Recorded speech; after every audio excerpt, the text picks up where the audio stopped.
बोलो श्री कृष्ण कन्हैया लाल की, सतगुरु महाराज की, श्री प्राणनाथ प्यारे की, महारानी बाईजुराज की, तीनों पूरे धाम के, समस्त सुंदर साथ के। मोहे करी सरीखी आप, टालने हम सबों की ताप। आत्म संग भई जागृत बुध, सुपन थे जगाए करी मोहे सुध। सुपन थे जगाए करी मोहे सुध। श्री धनी जी को जोश आत्म दुल्हिन, नूर हुकुम बुद्ध मूल वतन। ए पांचों मील भई महामत, वेद कतेबों पहुँची शरत। वेद कतेबों पहुँची शरत। श्री धनी जी को जोश आत्म दुल्हिन।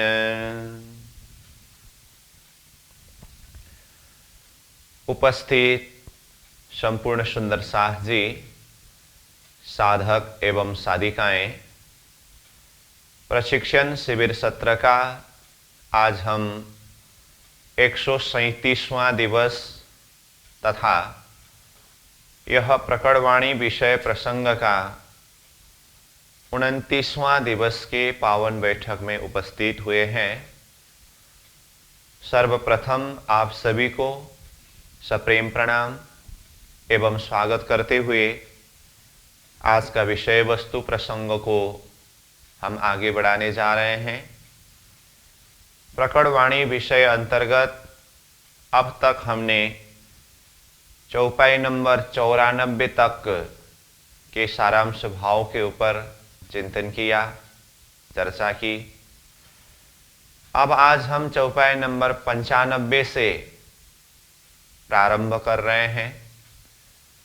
तो 95वीं नंबर चौपाई में महामती प्राणनाथ जी कहते हैं, श्री धनी जी को जोश आत्म दुल्हिन, नूर हुकुम बुद्ध मूल वतन। ये पांचों मील भई महामत, वेद कतेबों पहुंची शरत। इस तरह से प्रारंभ हुआ। तो ये 95वीं चौपाई से पंच स्वरूप महामती सूत्र प्रारंभ हुआ।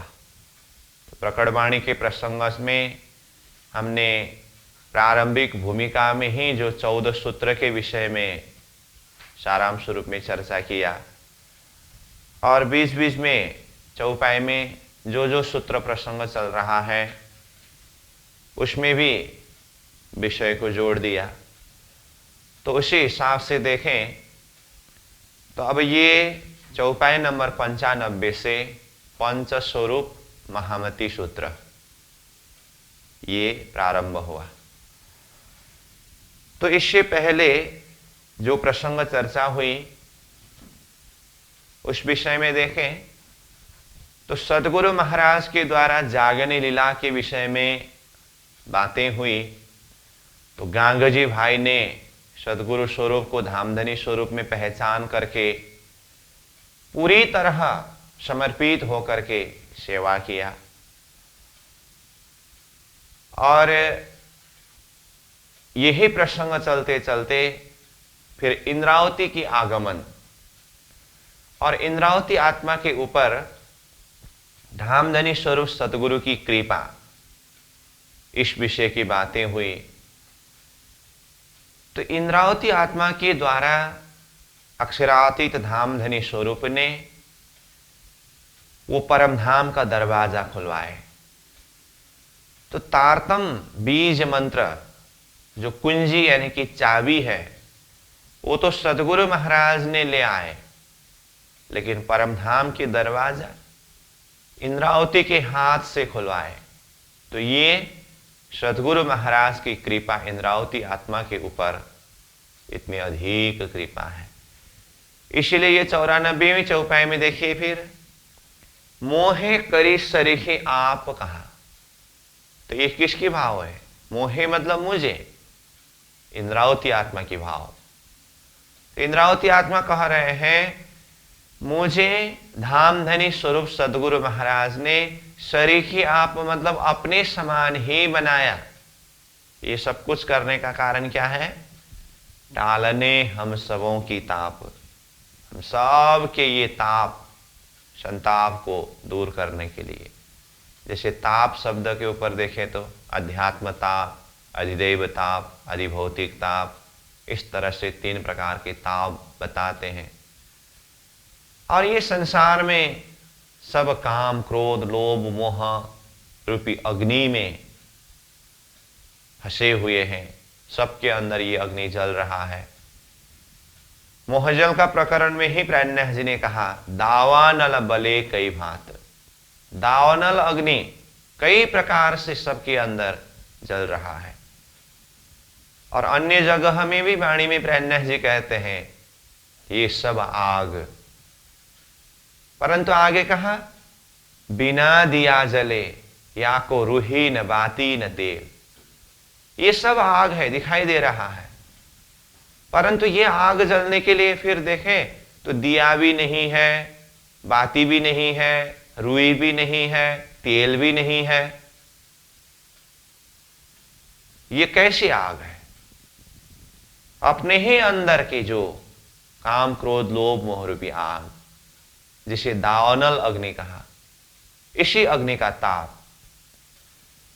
तो ये ताप को मिटाने के लिए, तो ताप अर्थ में एक तरफ काम क्रोध लोभ मोह रूपी ताप भी है, और दूसरे हिसाब से देखें, दूसरी तरफ देखें विरह अग्नि का ताप भी है। अग्नि तो अग्नि ही है, लेकिन एक तरफ काम क्रोध लोभ मोह रूपी अग्नि है, तो दूसरी तरफ विरह रूपी अग्नि है। विरह रूपी अग्नि मतलब एक आत्मा जो परमात्मा से बिछुड़े हैं, वो पुनः परमात्मा से मिलना चाहते हैं, अपने धनी के साथ में मिलना चाहती है, तो उसके अंदर परमात्मा मिलन की जो एक विरह अग्नि, उसका ताप किस तरह से वो अग्नि जल रहा है, वो अग्नि को भी टालने के लिए, हटाने के लिए, मिटाने के लिए, शांत करने के लिए धनी ने इंद्रावती के माध्यम से ये तारतम्य को जाहिर करके अथवा इंद्रावती को अपने समान बना करके ये अखंड परमधाम का दरवाजा खोल करके आत्मा को अपनी परात्मा स्वरूप का दर्शन, परमात्मा स्वरूप का दर्शन कराया, जिसके माध्यम से आत्मा के अंदर की जो एक परमात्मा मिलन की विरह अग्नि का ताप जो था, उसको भी शांत करा दिया। और काम क्रोध लोभ मोह रूपी अग्नि के ताप के अर्थ में देखें तो भी तारतम्य के द्वारा परमधाम का दरवाजा खोल करके परात्मा स्वरूप का दर्शन, परमात्मा स्वरूप का दर्शन होने के बाद और वो सुख हृदय अंतस्करण में अनुभव होने के बाद संसार के ये काम क्रोध लोभ मोह रूपी अग्नि अपने आप ही शांत हो जाता है। जब ये सुख अंग में आवहे तब छूट जाए विकार। ये सुख मतलब परमधाम का सुख, ब्रह्मानंद सुख, जब ये हृदय अंतस्करण में अनुभव होने लगेंगे तब छूट जाए विकार। ये संसार का विकार अपने आप छूट जाता है। तो विकार क्या है? यही काम क्रोध लोभ मोह रूपी ताप जो है, यही तो विकार है।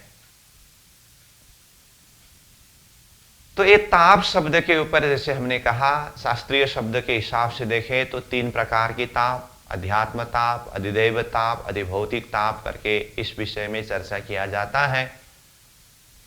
और उसी के साथ में काम क्रोध लोभ मोह रूपी अग्निताप के विषय में भी बताया, और एक आत्मा के हृदय के अंदर की विरह अग्नि की ताप भी बताया। तो ये सारे तापों को मिटाने के लिए, दूर करने के लिए धामधनी ने इंद्रावती आत्मा को अपने समान बना करके तारतम के माध्यम से वो अखंड परम धाम का दरवाजा खोल दिया और वो ब्रह्मानंद सुख को आत्माओं के हृदय के अंदर जाहिर कराया। और इंद्रावती आत्मा के साथ में जागृत बुद्धि का मिलन होने की बात भी हुई और स्वयं इंद्रावती आत्मा कहती है, सुपन थे जगाए करी मोहे शुद्ध, स्वप्निक संसार से जगा करके मुझे शुद्धि दिलाया। अब इसी के साथ में 95वें चौपाई में कहा, जैसे कहा यहां से पंचस्वरूप महामति सूत्र प्रारंभ हुआ करके, तो महामति प्राणनाथ स्वरूप इंद्रावती आत्मा जिन्हें धामधनी ने अथवा सदगुरु स्वरूप ने सरीखी आप अपने समान बनाया, तो ये स्वरूप यानी कि महामति प्राणनाथ स्वरूप जिनके अंदर पंच शक्ति समावेश है, तो प्राणनाथ जी के अंदर के वो पंच शक्ति का परिचय ये 95वें चौपाई में दिया है, जिसको पंच स्वरूप महामति शब्द प्रयोग किया। तो पंच स्वरूप मतलब 5 स्वरूप, 5 शक्ति, और जो महामति स्वरूप में अथवा महामति नाम से प्रसिद्ध हुए। तो यहां पंच स्वरूप यानी कि 5 शक्ति क्या क्या है, तो कहा श्री धनी जी को जोश, अक्षरातीत धामधनी श्री राज्य के आवेश शक्ति, ये एक शक्ति है, एक स्वरूप है। आत्म दुल्हन मतलब श्यामाजी शक्ति, ये दूसरा स्वरूप है। नूर तारतम, ये तीसरा स्वरूप है अथवा तीसरा शक्ति है। और हुकुम, हुकुम मतलब हुकुम स्वरूप का शक्ति। हुकुम का स्वरूप कहने से रसूल मोहम्मद स्वरूप, तृतीय स्वरूप, जिन्हें हुकुम के स्वरूप के नाम से जाने जाते हैं।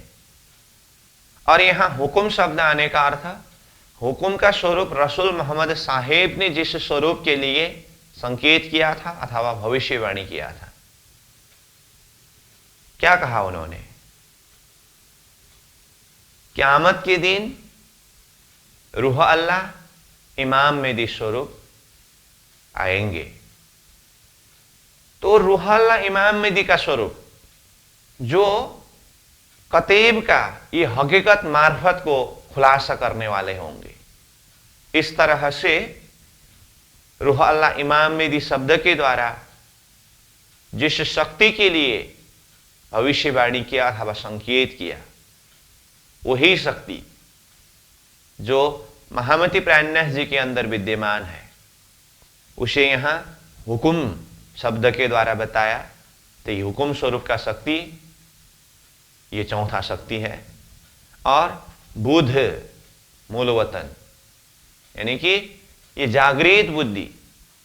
अब यहां मूलवतन शब्द प्रयोग किया और बुध शब्द है, तो इसमें देखें तो बुद्ध मतलब जागृत बुद्धि, और जागृत बुद्धि के साथ में फिर मूलवतन शब्द जोड़ दिया। मूलवतन मतलब तो परम धाम है। तो जागृत बुद्धि के विषय में तो हमने ये चर्चा किया है कि अक्षर ब्रह्म ने रास अखंड करते समय जिस बुद्धि ने रास को अखंड किया, रास लीला होते होते अक्षरधाम में अक्षर ब्रह्म जग गए, तो अक्षर के वो जागृत बुद्धि के द्वारा रास को अखंड किया, तो वही बुद्धि को जागृत बुद्धि कहा। तो ये तो अक्षर की बुद्धि है। परंतु यहां पंच शक्ति के प्रसंग में बुद्ध मूलवतन शब्द प्रयोग किया। बुद्ध मतलब बुद्धि, जागृत बुद्धि, लेकिन उसके आगे मूलवतन शब्द जुड़ गया। तो इसका आशय है जागृत बुद्धि जब इंद्रावती आत्मा के साथ में आकर के मिलती है, जैसे ऊपर कहा, आत्म संग भई जागृत बुद्ध, वो जागृत बुद्धि आत्म संग भई मतलब इंद्रावती की आत्मा के साथ में समागम हुआ, मिल गए। तो अब उस बुद्धि को निज बुद्धि शब्द प्रयोग किया है। बुद्धि तो बुद्धि है, लेकिन उसका संज्ञा क्या हुआ? निज बुद्धि। अब निज बुद्धि कहने से, निज मतलब अपनी, बुद्धि मतलब बुद्धि, तो अपनी बुद्धि मतलब इंद्रावती आत्मा की, वो निज परमधाम की जो परात्मा की अपनी बुद्धि, वो सुरता की बुद्धि मतलब इंद्रावती आत्मा की बुद्धि, उस बुद्धि के साथ में जागृत बुद्धि का भी मिलन कराया, अथवा जागृत बुद्धि की भी मिलन हुई। तो इंद्रावती आत्मा और जागृत बुद्धि के मिलन अथवा समागम होने से अब उस बुद्धि को निज बुद्धि कहते हैं। उसमें इंद्रावती की अपनी जो निज बुद्धि भी है और जागृत बुद्धि भी उसी में आकर के मिल गए हैं। इसलिए यहां मूल वतन शब्द प्रयोग करने का अर्थ मूल वतन परमधाम की ही बुद्धि, लेकिन जागृत बुद्धि शब्द ही प्रयोग करे तो ये तो अक्षर की जागृत बुद्धि है। तो बुद्धि के साथ में मूल वतन शब्द जोड़ने का अर्थ, जैसे कि कहा, जागृत बुद्धि मूल वतन, मूल परमधाम की इंद्रावती आत्मा के साथ में मिल गए, जिन्हें निज बुद्धि के नाम से जाने जाते हैं। और यहां सार रूप में कहे तो जिन्हें जागृत बुद्धि के नाम से बताया है, तो वो पांचवी शक्ति है। तो इस तरह से महामति प्राणनाथ जी के अंदर ये 5 शक्ति समावेश है। अब इसमें थोड़ा सा हम चिंतन करें तो सतगुरु श्री देवचंद्र जी महाराज के प्राकट्य के प्रसंग में ही हमने चर्चा किया कि सतगुरु के अंदर यानी कि देवचंद्र जी के अंदर 5 दैवत है। क्या क्या है वो? धरती के हिसाब से उत्तम जीव, शास्त्र के हिसाब से बुद्ध अवतार का शक्ति, कुरान के हिसाब से रूह अल्लाह का शक्ति, परमधाम के 12,000 सखियों में से सुंदरबाई सखी, और तारतम के हिसाब से श्यामा जी की शक्ति करके ये 5 शक्ति के विषय में चर्चा किया। फिर इंद्रावती आत्मा महराज ठाकुर, जिनकी बाल्य अवस्था में महराज ठाकुर नाम रहा है, और उनके अंदर जो आत्मा शक्ति परमधाम की इंद्रावती आत्मा है, और जो महामति प्राणनाथ जी स्वरूप में प्रसिद्ध हुए, तो इंद्रावती आत्मा महराज ठाकुर के भी प्राकट्य का प्रसंग में ही जब भी हम चर्चा करते हैं तो उनके अंदर 5 शक्ति यानी कि 5 दैवत के विषय में चर्चा करते हैं। और ये प्रसंग में भी हम पहले ये 5 शक्ति के विषय में, 5 दैवत के विषय में चर्चा करके आए हैं। तो इंद्रावती आत्मा महराज ठाकुर के अंदर 5 दैवत, 5 शक्ति के विषय में कहा, धरती के हिसाब से उत्तम जीव, शास्त्र के हिसाब से कल्कि अवतार, कुरान के हिसाब से इमाम मेहदी, 12,000 सखियों में से इंद्रावती सखी, और तारतम के हिसाब से श्रीराज जी के आवेश। तो ये 5 शक्ति कहा। लेकिन यहां जो प्राणनाथ जी के अंदर के 5 शक्ति यानी कि 5 शक्ति के विषय में चौपाई में आया, थोड़ा अलग हिसाब से आया है। यहां क्या क्या आया? श्रीराज जी का आवेश, श्यामा जी की शक्ति, तारतम, हुक्म का स्वरूप, और जागृत बुद्धि। ये 5 शक्ति यहां चौपाई में आया है। तो ये 5 शक्ति नाम जो ये चौपाई के अंदर आया है, तो इसके अंदर इससे पहले जो इंद्रावती आत्मा महराज ठाकुर के अंदर 5 दैवत, और सतगुरु श्री देवचंद्र जी महाराज के अंदर 5 दैवत अलग अलग रूप में चर्चा किया। तो दोनों स्वरूप के अंदर के देखे तो ये 10 शक्ति, 10 दैवत है, ये सब सार रूप में ये पंच शक्ति, पंच स्वरूप यहां चौपाई में जो बताया है उसी के अंदर ही आ जाता है। तो देखिए, सतगुरु स्वरूप विक्रम संवत 1712 में अंतर्धान हुए अथवा धामगमन हुए। तो सतगुरु स्वरूप का धामगमन होते समय सतगुरु महाराज कौन से धाम में पधारे? कहा प्रविश्य प्राप्तम प्रिय प्राणनाथम। सतगुरु स्वरूप जो है प्रविश्य, प्रवेश किया, प्राप्तम समय प्राप्त करके कहां प्रवेश किया? प्रिय, 12,000 आत्माओं में से प्रिय राज्य की अंगना इंद्रावती आत्मा, अथवा यहां जागनी के ब्रह्मांड में सतगुरु के समय के जागनी प्रसंग और उस जागृत आत्माओं के हिसाब से भी देखें तो 313 में से अग्रगण्य अथवा प्रिय इंद्रावती आत्मा के हृदय के अंदर प्रवेश किया, जो स्वरूप प्राणनाथम, प्राणनाथ जी के स्वरूप से प्रसिद्ध हुए।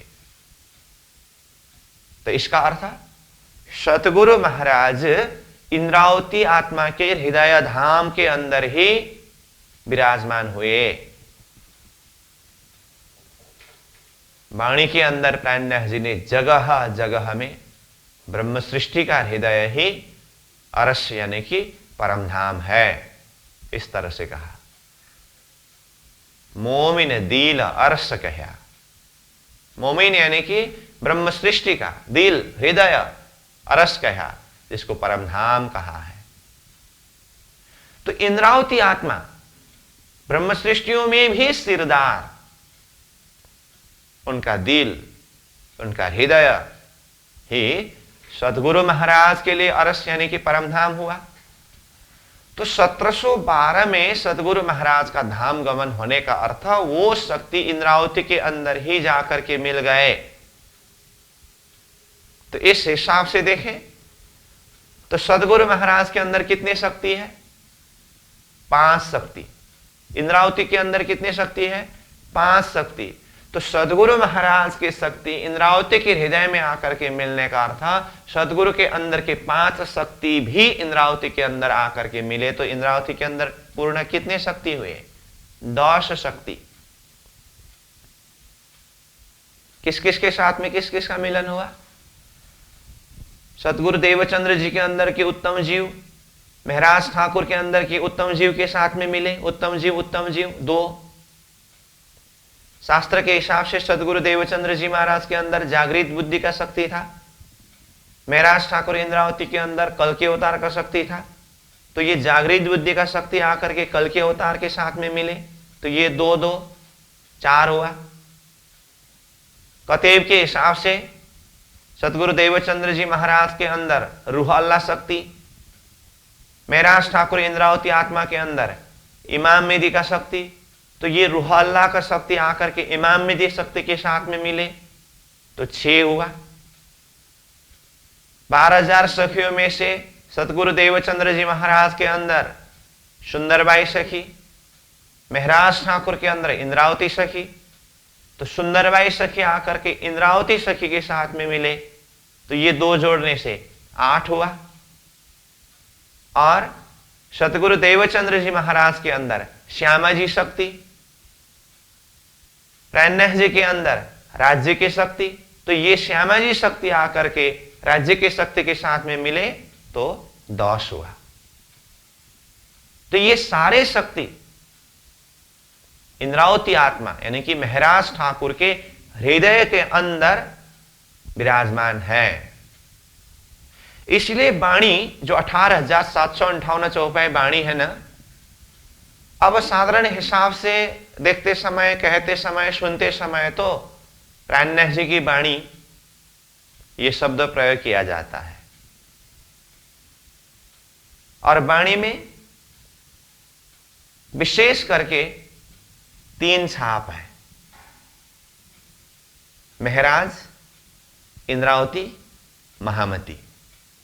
अब कितने प्रकरण अन्य छाप से भी अवतरण हुआ है, जैसे ललिता के नाम से एक प्रकरण वाणी अवतरण है, जशिया के नाम से एक प्रकरण वाणी अवतरण है, क्यामत नामक ग्रंथ छत्रसाल जी के छाप से है, वो कुछ कुछ अलग बात है। मुख्य रूप में देखते समय महराज, इंद्रावती और महामती, ये 3 छाप में वाणी अवतरण हुए हैं।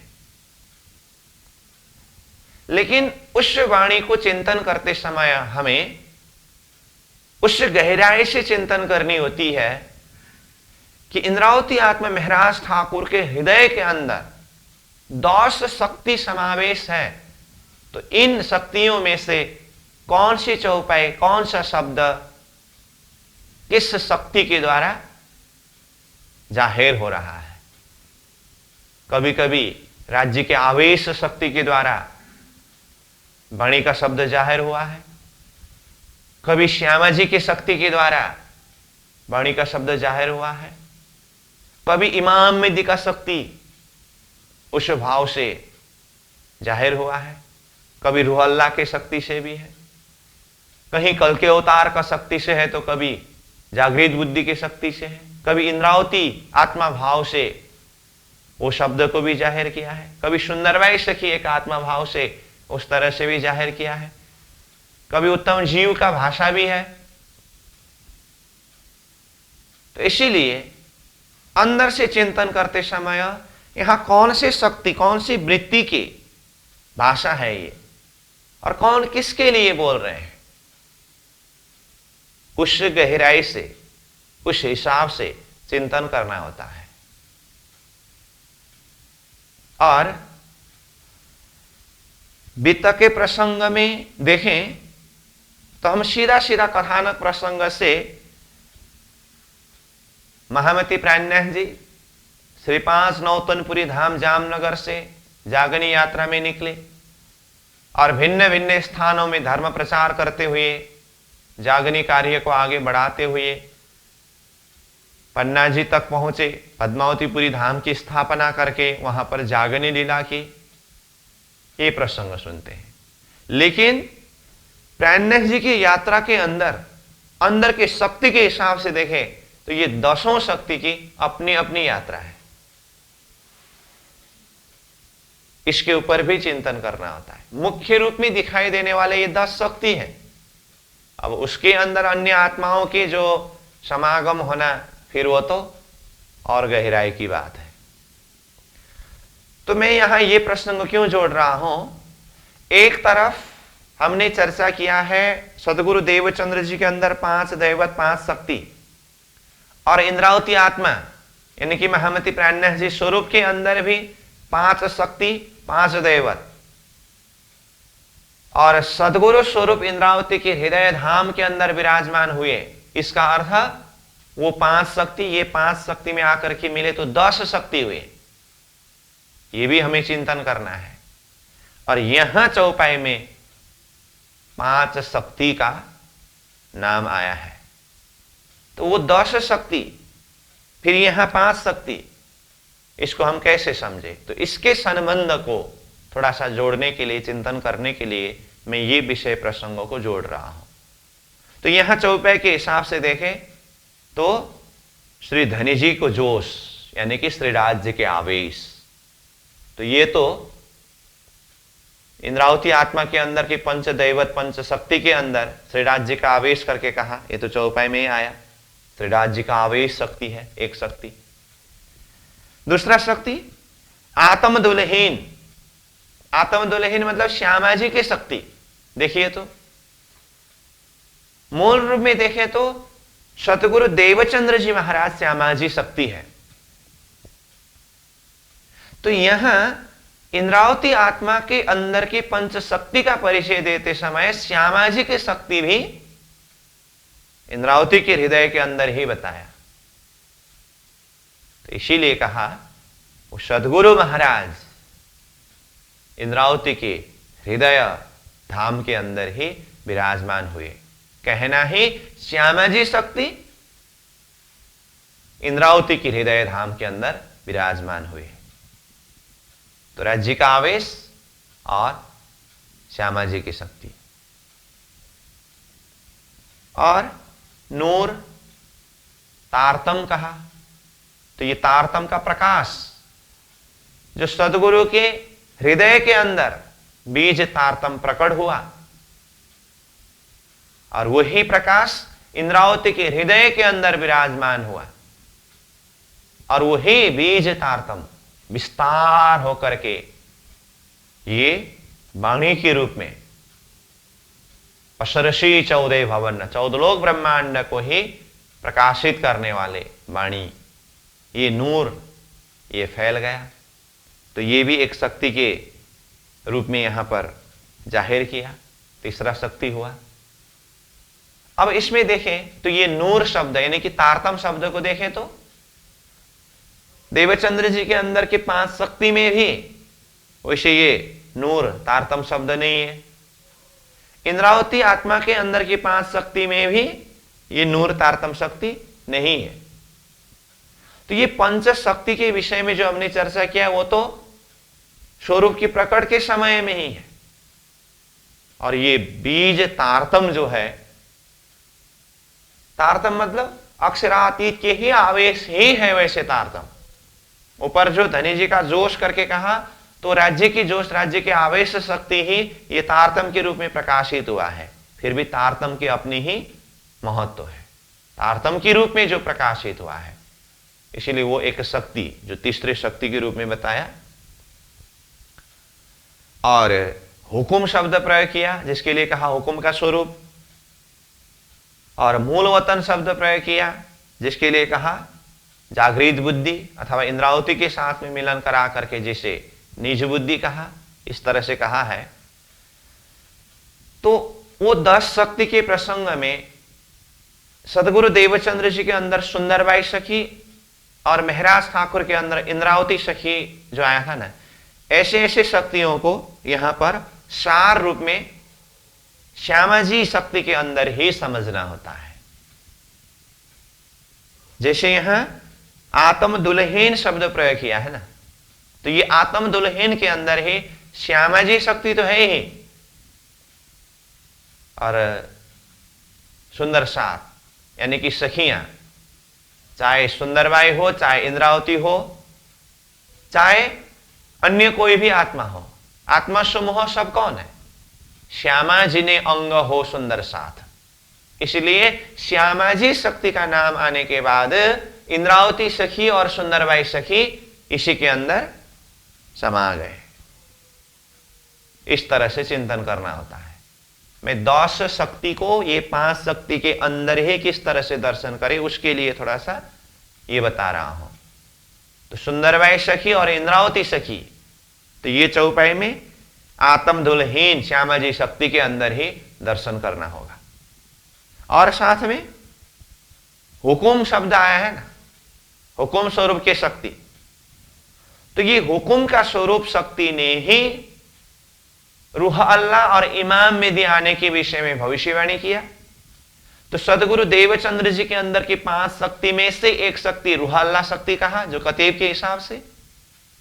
महराज ठाकुर इंद्रावती के अंदर की 5 शक्ति में से एक शक्ति इमाम का शक्ति कहा, जो कतीब के हिसाब से। तो ये रूह अल्लाह और इमाम मेहदी का शक्ति जो अलग अलग 2 रूप में था, तो इसका समागम हुआ, मिलन हुआ, जिसे यहां चौपाई में हुकुम शब्द के द्वारा बताया। तो ये हुकुम शब्द के अंदर ही हुकुम का स्वरूप रसूल मोहम्मद साहेब ने जिस शक्ति के लिए संकेत किया, रूह अल्लाह और इमाम मेहदी का शक्ति, जो शक्ति कतीब ग्रंथ का प्रसंग खुलासा करने वाला, कुरान के हकीकत मार्फत को खुलासा करने वाले, ये शक्ति हुकुम शब्द यानी कि हुकुम के स्वरूप शब्द के अंदर दर्शन करना होता है। और यही शक्ति इमाम मेहदी के रूप में जाहिर हुए। तो ये भी हुआ। और बुद्ध मूल वतन,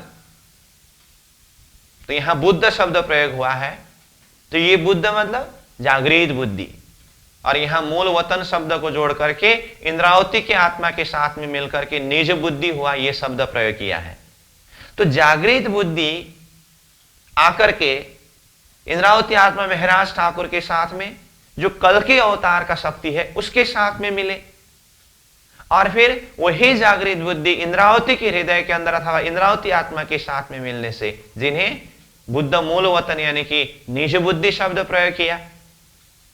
तो अलग अलग शक्ति के हिसाब से देखें तो सतगुरु देवचंद्र जी महाराज के अंदर जो 5 शक्ति में से एक शक्ति शास्त्र के हिसाब से जागृत बुद्धि का शक्ति है, और इंद्रावती आत्मा महराज ठाकुर के अंदर के 5 शक्ति में से एक शक्ति शास्त्र के हिसाब से कल के अवतार के शक्ति है।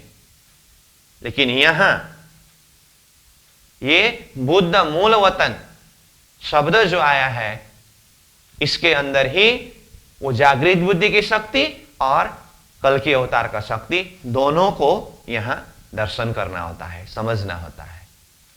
अलग अलग हिसाब से देखें तो ये 2 शक्ति है, लेकिन इंद्रावती आत्मा के अंदर ये दोनों का मिलन हुआ, तो ये बुद्ध मूल वतन शब्द जो आया है उसके अंदर ही जागृत बुद्धि की शक्ति और कल के अवतार के शक्ति को भी दर्शन करना होता है। तो देखिए, तो अब सार रूप में सतगुरु देवचंद्र जी के अंदर श्यामा जी शक्ति 5 शक्ति में से थे, यहां आत्म दुल्हन करके वो आ ही गया।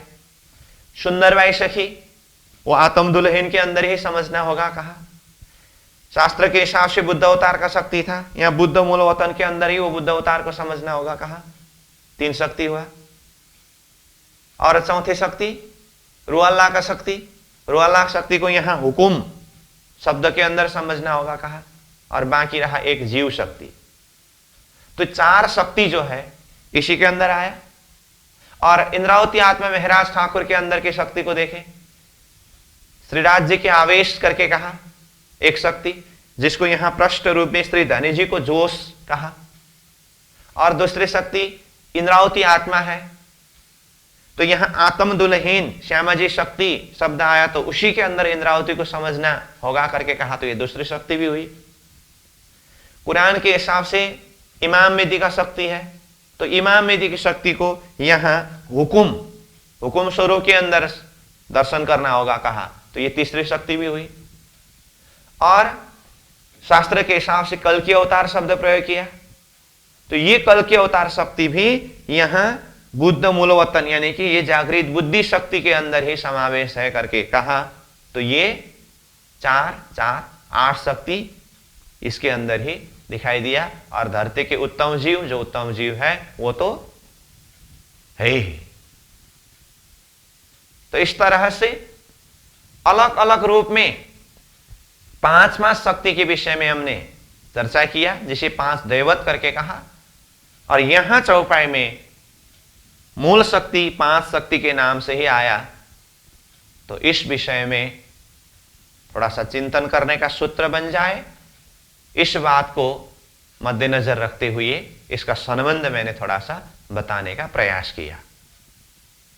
इस हिसाब से चिंतन करें। और सार रूप में कहे तो ये 5 शक्ति को मुख्य रूप में महामती प्राणन्यास जी के अंदर की पंच शक्ति के रूप से बताया जाता है, क्योंकि चौपाई में स्पष्ट रूप में जो 5 शक्ति का नाम आया, इसलिए प्राणन्यास जी को पंजे वाले करके कहते हैं ना, ये 5 शक्ति वाले। अब देखिए इसमें भी आपकी जानकारी के लिए मैं ये भी विषय जोड़ देता हूं। अब 5 शक्ति, कई बार 5 स्वरूप शब्द भी प्रयोग होता है, तो यहां प्राणन्यास जी के अंदर की शक्ति के विषय में बात करते समय ये 5 शक्ति 5 स्वरूप की बात है। राज्य की जोश, श्यामा जी की शक्ति, तारतम का प्रकाश, हुकुम स्वरूप का शक्ति और जागृत बुद्धि का शक्ति। फिर 5 स्वरूप के विषय में बात आते समय उधर ब्रज का स्वरूप, रास का स्वरूप, रसूल मोहम्मद साहिब स्वरूप, सदगुरु देवचंद्र जी स्वरूप, महामती प्राणन्यास जी स्वरूप, 5 बेर आए धनी मुझ कारण। इंद्रावती आत्मा ने वाणी में कहा कि हम आत्माओं को जगाने के लिए धामधनी 5 स्वरूप में पधारे करके, वो 5 स्वरूप के प्रसंग जो वर्णन किया है वो फिर अलग प्रसंग है। तो ये 5 स्वरूप ही यहां देखें तो धनी जी का जोश ही है जो इंद्रावती आत्मा के अंदर ही विराजमान है। क्यों? ब्रज में आने वाला स्वरूप भी धनी जी का जोश ही है, रास में आने वाला स्वरूप भी धनी जी का जोश ही है, रसूल मोहम्मद साहेब के स्वरूप में आने वाले भी धनी जी का जोश ही है, वही रास खेल के आए बरार अब श्याम। सतगुरु देवचंद्र जी महाराज के स्वरूप में आने वाले भी धनी जी का जोश ही है, और महामती प्राणनाथ जी स्वरूप में प्रकट होने वाले अथवा पधारने वाले भी धनी जी का जोश ही है। वो धनी जी का जोश का ही 5 स्वरूप है, वो प्रसंग अलग है। और यह इंद्रावती आत्मा यानी कि महामती प्राणनाथ जी के अंदर की 5 शक्ति के विषय की बात है। इसलिए 5-5 आते समय भी अब प्रसंगों को देख करके उसके ऊपर चिंतन करना होता है ना, ये भी मैंने थोड़ा सा जानकारी के लिए बताया हूं। तो महामती प्राणनाथ जी के अंदर ये 5 शक्ति समावेश है। ठीक है, तो 5 शक्ति की विषय की बात हुई, और अंत में क्या कहा? ये 5 मिल भई महामत।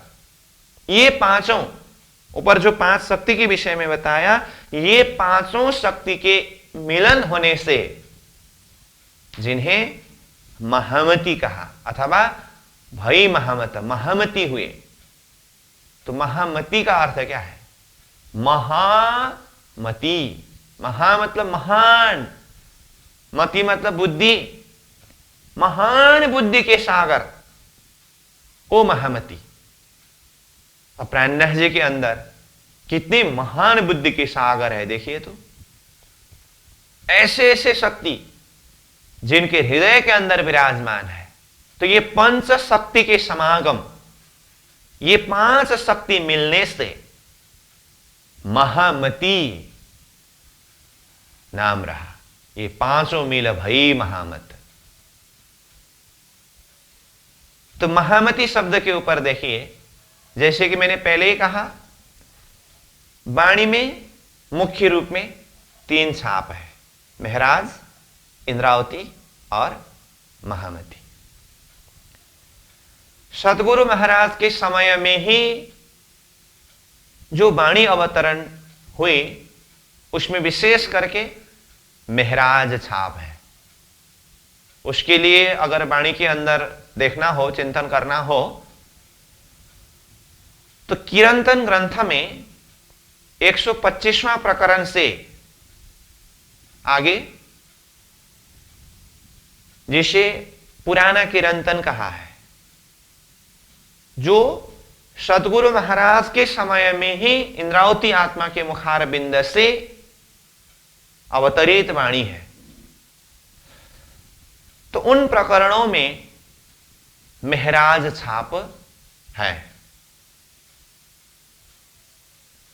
और सतगुरु महाराज के धामगमन के पश्चात, जैसे विक्रम संवत 1715 से हबसा में वाणी अवतरण प्रारंभ हुई, रास, प्रकाश, षड ऋतु और कलश का प्रारंभ, तो इन ग्रंथों में इंद्रावती छाप है। और उसके बाद आगे जो वाणी अवतरण हुई, मतलब कलश वाणी सूरत में आकर के पूरा हुआ, और उसके बाद आगे जितने भी ग्रंथ, जितने भी वाणी अवतरण हुए हैं, विशेष करके महामती छाप है। महामती शोभा से सुशोभित हुए। अब इसका अर्थ फिर ये नहीं कि यहां जो महामती शब्द को प्रयोग करने के लिए कहा, ये 5 मिल भई महामत करके, ये 5 शक्ति का मिलन होने के बाद महामती हुए। और कलश वाणी के पश्चात जो वाणी अवतरण हुई है उन ग्रंथों में महामती छाप है। इसका अर्थ वो महामती छाप वाणी में आने से पहले इंद्रावती आत्मा यानी कि महामती प्राणनाथ जी के अंदर ये पंच शक्ति समावेश नहीं था, ऐसी बात नहीं है। वो शक्ति तो पहले से ही है। पहले से ही है मतलब जो महाराज ठाकुर इंद्रावती आत्मा के अंदर की पंच शक्ति के विषय में हमने बात किया, धरती के उत्तम जीव, शास्त्र के हिसाब से कल के अवतार, कुरान के हिसाब से इमाम मेदी, 12,000 सखियों में से सुंदरबाई और तारतम के हिसाब से राज्य की आवेश करके ये विक्रम संवत 1675 में उनका प्रकट हुआ ना, तब से ही है। जिस तरह से सतगुरु श्री देवचंद्र जी महाराज विक्रम संवत 1638 में प्रकट हुए, तब से ही उनके अंदर पंच शक्ति, धरती के हिसाब से उत्तम जीव, शास्त्र के हिसाब से जागृत बुद्धि, कुरान के हिसाब से रूह अल्लाह, 12,000 सखी में सुंदरबाई, तारतम के हिसाब से श्यामा जी शक्ति तब से ही विद्यमान है। और 1712 में सदगुरु महाराज का धाम गमन होने का अर्थ ये 5 शक्ति इंद्रावती के अंदर की 5 शक्ति में आकर के मिले करके कहा।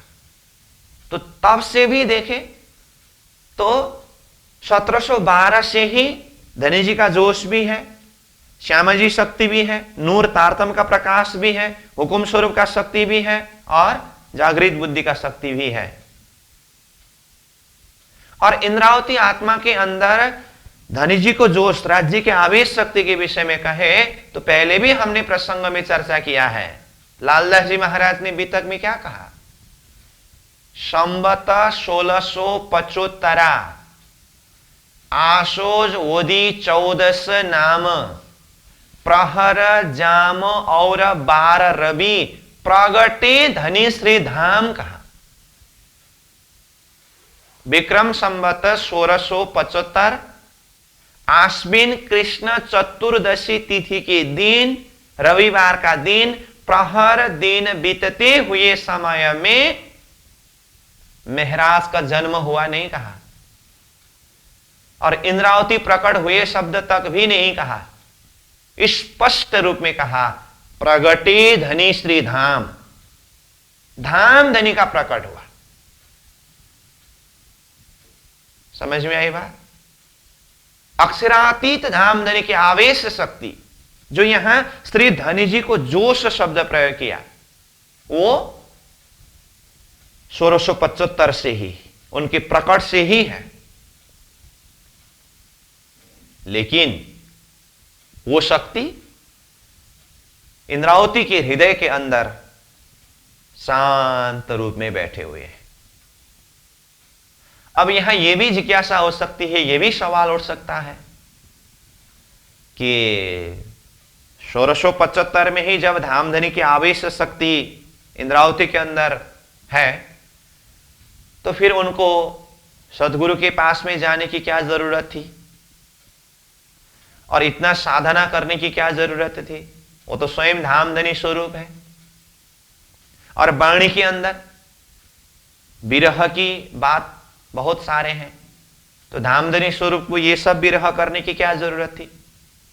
ये भी जिज्ञासा हो सकती है, अथवा ये भी सवाल उठ सकता है। तो इसीलिए तो मैंने कहा ना, वाणी को देखते समय सीधा साधारण हिसाब से देखने से नहीं होता है। प्राणनाथ जी के अंदर 10 शक्ति है, उस शक्ति में से कौन से शक्ति के द्वारा किस भाव में कौन से चौपाई, कौन से शब्द प्रस्फुटित हुआ है, उसको चिंतन करना होता है। और इस विषय में भी जरा सा कह दो, जैसे कहा 1675 में ही अक्षरातीत की आवेश शक्ति है, तो उनको सदगुरु की सानिध्य में जाने के अथवा एक शिष्य रूप में रह करके ये सब कुछ साधना करने की क्या जरूरत थी? ये सवाल उठ सकता है। सदगुरु महाराज प्राणनाथ जी स्वरूप का यहां खेल में आने का कारण क्या है? कहा ना पहले, हम आए हैं इतने काम ब्रह्म सृष्टि लेने घर धाम। ब्रह्म सृष्टियों को परम धाम ले जाने के लिए पधारे हैं, और ब्रह्म सृष्टियों को परम धाम तक जाने के लिए साधना करना पड़ेगा कि नहीं? साधना करना पड़ेगा। और साधना करते समय साधना की विधि क्या है ये कौन बताएंगे? सदगुरु महाराज को ही बताना होगा ना, वो तो प्राणनाथ जी को ही बताना होगा ना वो तो सतगुरु के अंदर श्यामा जी शक्ति, प्राणनाथ जी यानी कि इंद्रावती के अंदर राज्य की शक्ति है करके वो शक्ति एक ही बार आकर के यहां अपनी वो मूल शक्ति के द्वारा लीला जाहिर करने लगे, तो फिर हम जैसे साधारण आत्मा के लिए साधना का मार्ग निर्देशन कौन करेंगे?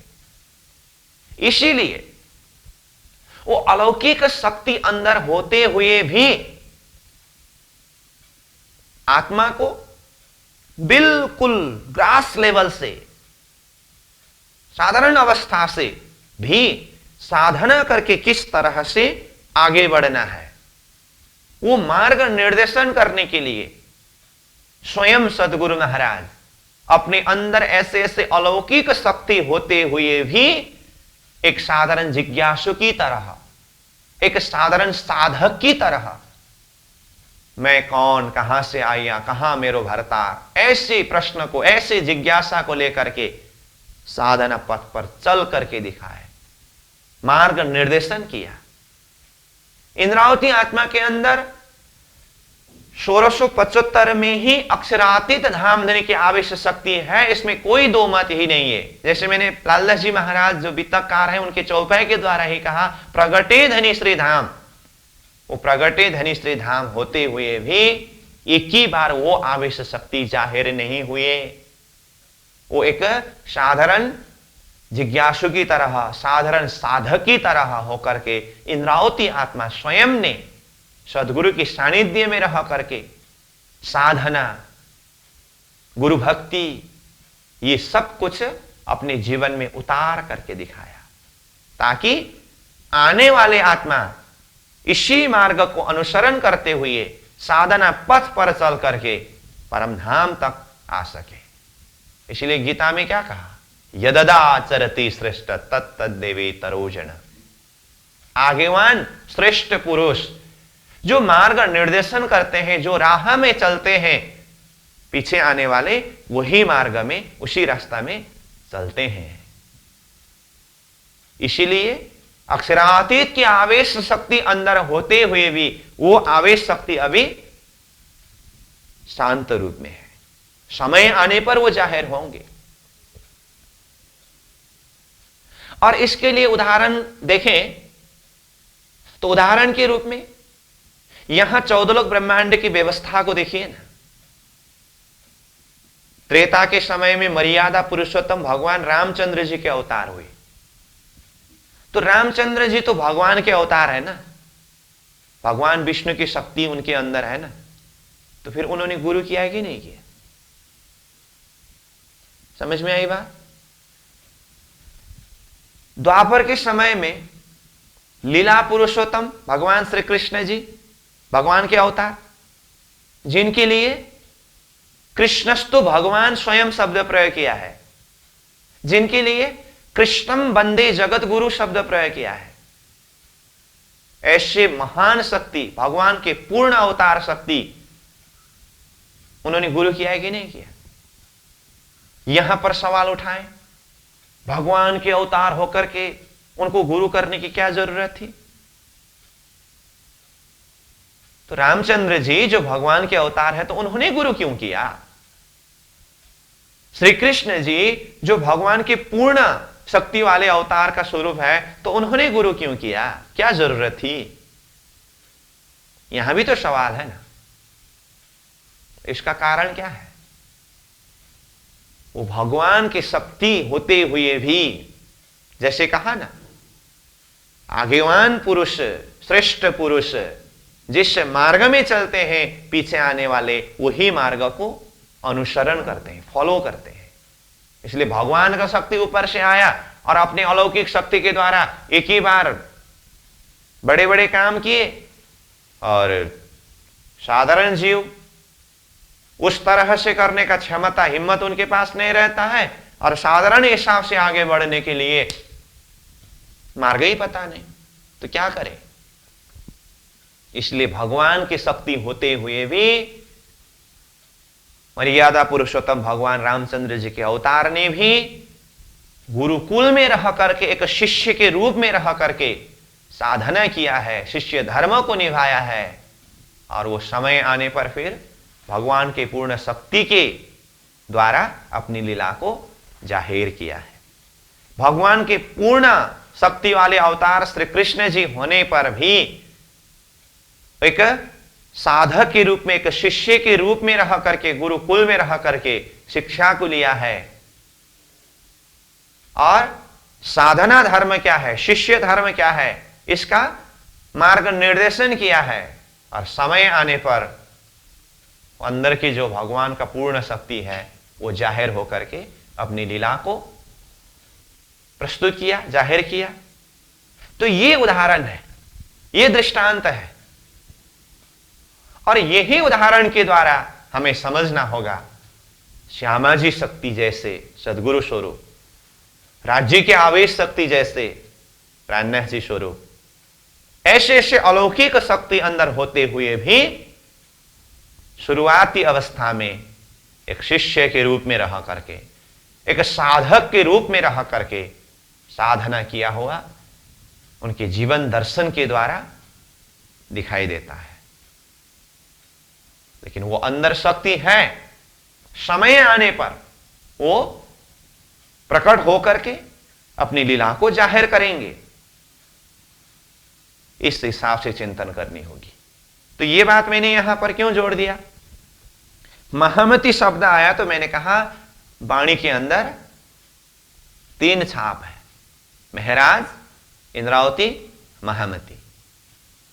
तो कहा सदगुरु महाराज के समय में जो वाणी अवतरण हुई महराज छाप है, और 1715 में अबसा में जो वाणी अवतरण हुई वहां इंद्रावती छाप है। इसका अर्थ ये नहीं कि सदगुरु के समय में ये महामती शोभा वाले जो शक्ति इंद्रावती के हृदय के अंदर नहीं है, ऐसी बात नहीं। तब से ही महामती शोभा तो है, लेकिन अभी वो शांत रूप में बैठे हैं, अभी वो जाहिर नहीं हुए हैं। इसीलिए थोड़ा कुछ चौपाई अवतरण हुआ, उसमें भी महराज छाप से ही अवतरण हुआ।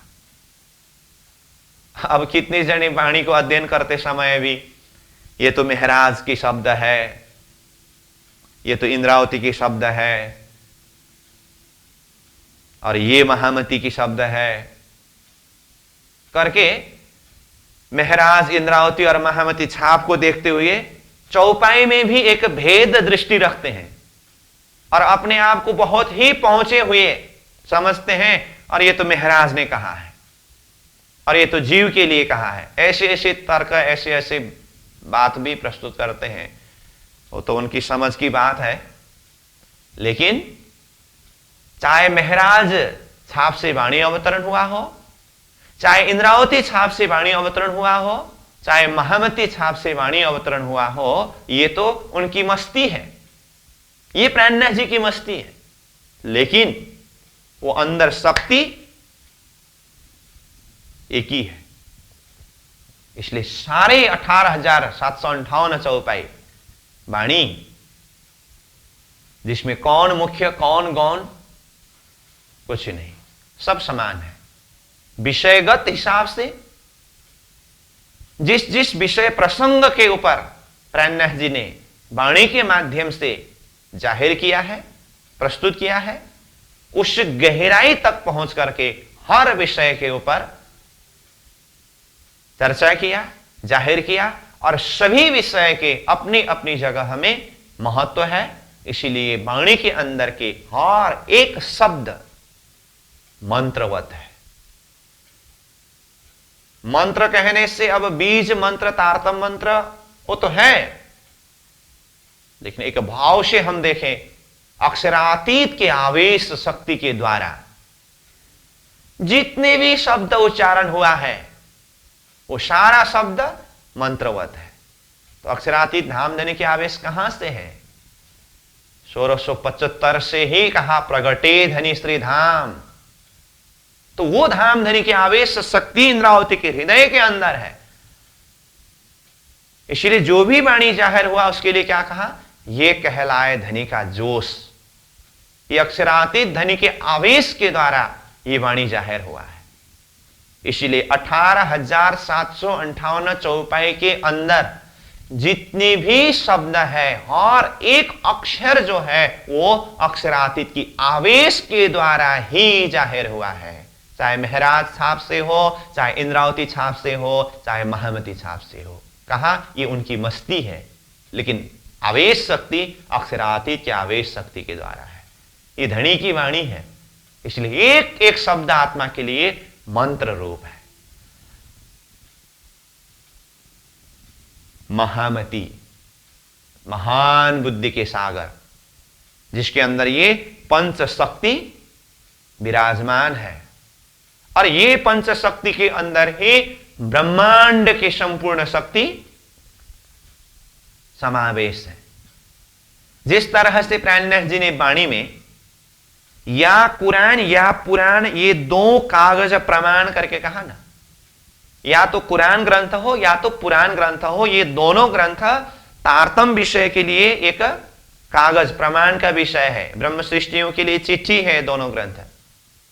तो इसलिए प्राणनाथ जी ने कुरान और पुराण दोनों ग्रंथ का मिलन करा करके उसका सार निष्कर्ष रूप में वाणी को जाहिर किया है। तो कुरान और पुराण का मिलन का प्रसंग है ना, तो उसी हिसाब से देखे तो कुरान का शक्ति रूहल्ला इमाम मेहदी का शक्ति, पुराण का शक्ति बुद्ध अवतार कल के अवतार का शक्ति, ये इंद्रावती के अंदर यानी कि महामती के अंदर एकत्रित है। और कुरान के अंदर का शक्ति कहने का मतलब, रूहल्ला इमाम मेहदी शक्ति कहने का मतलब, जितने भी पैगंबरों का शक्ति है उसका सार है ना ये। और बुद्ध कल के अवतार कहने का मतलब जितने भी अवतार शक्ति है उसका सार है ना ये। तो रूहल्ला इमाम मेहदी बुद्ध अवतार कल के अवतार प्राणनाथ जी के अंदर होने का अर्थ जितने भी पैगंबरों का शक्ति है अथवा जितने भी अवतारियों की शक्ति है वो प्राणनाथ जी के अंदर ही है।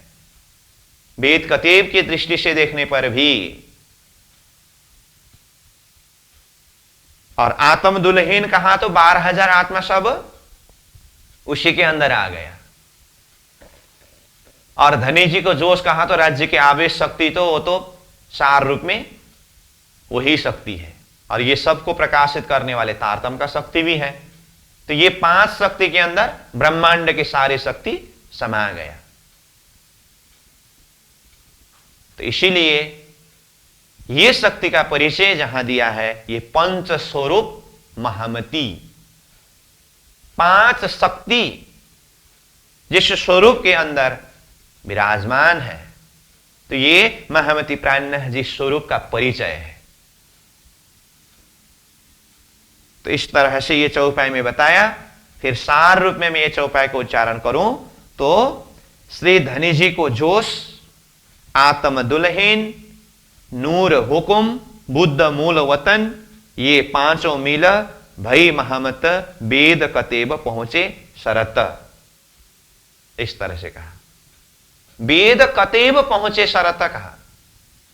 वेद और कतेब दोनों ग्रंथ ने जो शरत एक समय निश्चय किया था वो समय आकर के पहुंचा और उस समय में ये स्वरूप जाहिर हो गए। शरत शब्द का अर्थ यहां समय, अथवा दूसरे अर्थ में देखें तो शरत मतलब शर्त, वादा। तो यह शरत शब्द को समय अर्थ में देखेंगे तो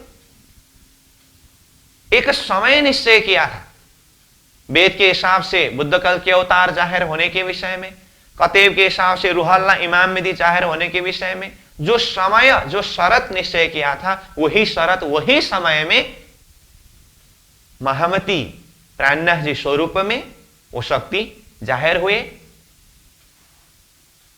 इसीलिए कहा ना, आई आगम बाणी इत मिली, विश्व मुख करत बखान, कौल सबन का पूर्ण भया, सो आए पहुंचे निशान। आई आगम वाणी इत मिली, आगम वाणी मतलब भविष्य वक्ताओं ने जो भविष्यवाणी किया था वो यहां आकर के मिले। तो भविष्य वक्ताओं ने भविष्यवाणी किया तो समय निश्चय करके कहा था, तो वो शरत, वो समय आकर के मिले।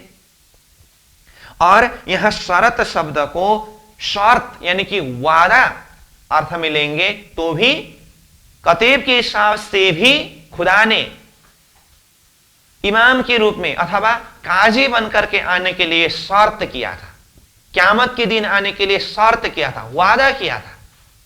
और वेद शास्त्र के हिसाब से भी वो परमात्मा की शक्ति, वो विज्ञान को जाहिर करने वाले शक्ति के आगमन के विषय में शास्त्रकारों के द्वारा स्वयं परमात्मा ने अपनी अलौकिक शक्ति के द्वारा वो शर्त किया था, वादा किया था।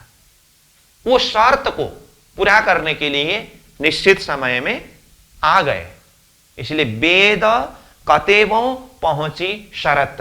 वेद कतेब के माध्यम से परमात्मा ने समय निश्चय करके आने का जो शर्त किया था वो शर्त पहुंचे यानी कि पूरा हुआ महामती प्राणनाथ जी के स्वरूप के रूप में जाहिर होकर के। तो इस तरह से ये प्राणनाथ जी के अंदर की शक्ति का परिचय जो वेद के हिसाब से, कतेब के हिसाब से, दोनों ग्रंथ से जो भविष्यवाणी किया हुआ, निश्चय किया हुआ समय पर स्वरूप जाहिर हुए हैं। तो ये वेद कतेब का प्रमाण प्रसंग को यहां प्रस्तुत करते हुए प्राणनाथ जी के अंदर की शक्ति का परिचय इस चौपाई के द्वारा दिया है। तो आज हमने यही एक चौपाई के ऊपर चिंतन किया। तो आज का समय पूरा हुआ, इसलिए चौपाई को दोहरा करके प्रसंग को विश्राम देता हूं। श्री धनी जी को जोश आत्म दुल्हन,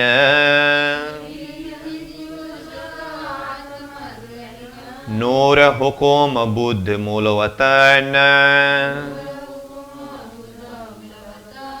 ये पांचों मिल भई महामत, वेद कतेबों पहुंची शरत, वेद कतेबों पहुंची शरत।